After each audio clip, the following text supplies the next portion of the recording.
Today I'm taking you through 20 ways in which we are low or zero waste in our everyday lives. I'm Emma Vincent, a wife and small business owner in South Devon, sharing our story of simple cabin life by the sea. We love all things simple, sustainable and slow living. We share simple living and our goals to become sustainable through healthy earth-based living. Subscribe to follow us on our journey. Sometimes small changes become everyday habits and you don't even realise the things you're doing are zero waste anymore. Or you ought to look back at your lives and see how far you've come and see what you've changed, and just appreciate how well you're doing. Nobody here should be striving for perfection. Instead, we should all be striving to do as much as we can every single day.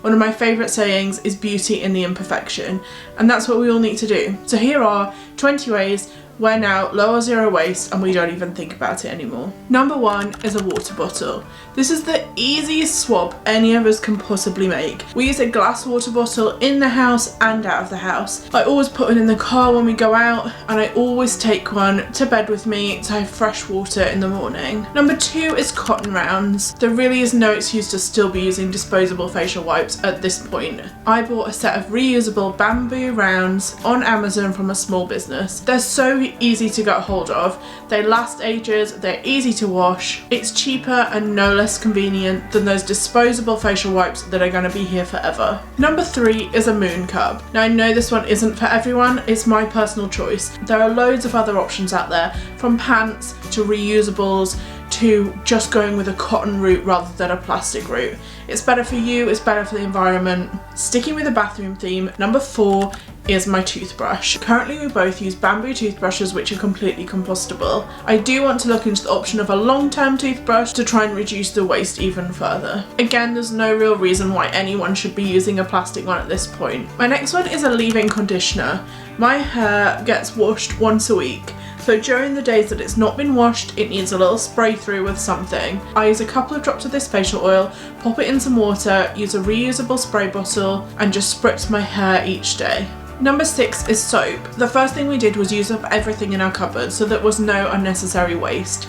We used shampoo, old body washers, literally anything we could find to wash before we went on to purchasing new things. Now we purchase locally made soap from small shops and our refill store. Number 7 is conditioner. This one took me a long time to change over to, and it's one of the newest swaps I've made. I now use a conditioner bar. It's easy to use, it makes my hair feel smooth and soft.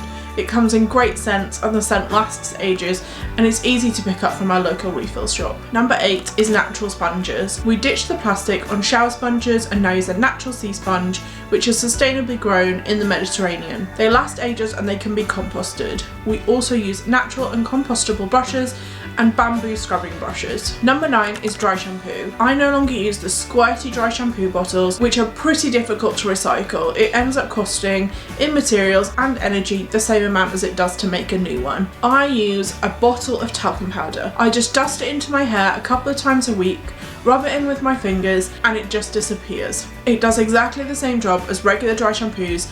This bottle lasts forever. Honestly, it will last me years.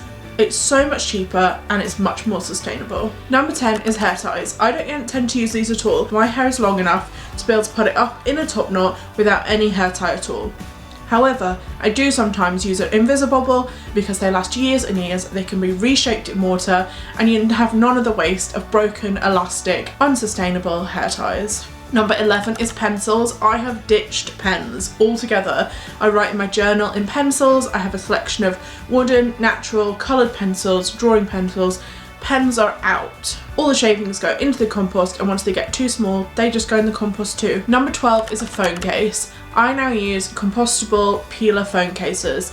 Gone are the days where I would change my phone case, I'd buy a clear one which would go yellow, it'd get thrown away or it'd fall apart. These ones are compostable at home. I actually have 2 because Peeler sent me one as a gift, so I change, I have a winter one and a summer one. Number 13 is fruit and veg. No longer do we buy plastic wrapped supermarket vegetables. We buy all of our veg either at the local greengrocer in reusable bags, and the majority of it comes from Riverford, is delivered to our door in compostable packaging or boxes that are sent back to be used again. Number 14 is milk. Both our regular milk and our almond milk is normally in glass bottles. We're lucky that we live near Rerooted, who do almond, oat and coconut milk in glass bottles which you can send back to be refilled.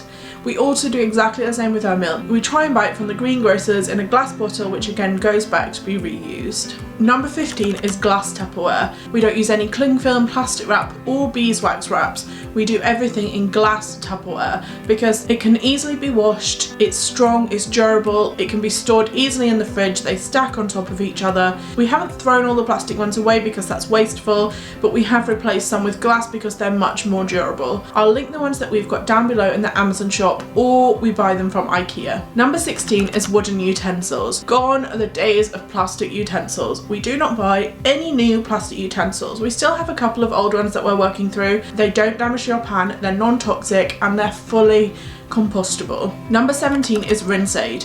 We don't buy plastic bottles of Rinse-Aid from the supermarket anymore. We buy it from Phil, where it comes in a glass bottle, which again you send back to be reused. The same goes for number 18, dishwasher powder. We currently buy this from Phil, but I really want to see what our local refill shop has to offer. We don't buy plastic wrapped and bagged dishwasher tablets. We try and use powder, the same as with our washing up liquid. We refill our brown glass bottles at our local refill store. Number 19 is washing eggs. We use this washing egg and it works perfectly. It smells good, it washes our clothes, and it lasts ages. We also use the tumble dryer eggs for items that we have to tumble dry. We here live in a place that there is a lot of flies, the flies poo, so sometimes you can't dry washing any other way than in the tumble dryer. When we do, we use a sustainable energy company and we always make sure we tumble dry on cold. Finally, number 20 is composting. You have heard me say so many times in this video, it's compostable, it's compostable, it's compostable. All of our food scraps, a lot of our waste paper, compostable packaging, all goes outside in our compost bin. It's then used on the garden to help next year's lot of vegetables grow. We have actually had some tomatoes and some potatoes growing out of it without us even knowing what we were doing. That wraps up today's video. I've put links to everything that I've said down below so that you can make these sustainable swaps yourself. If you've got any ideas of something you do in your everyday life, please pop it in the comments, I'd love to hear it. If you've enjoyed this video, it'd mean the world if you'd hit that like button and subscribe to follow us on our journey.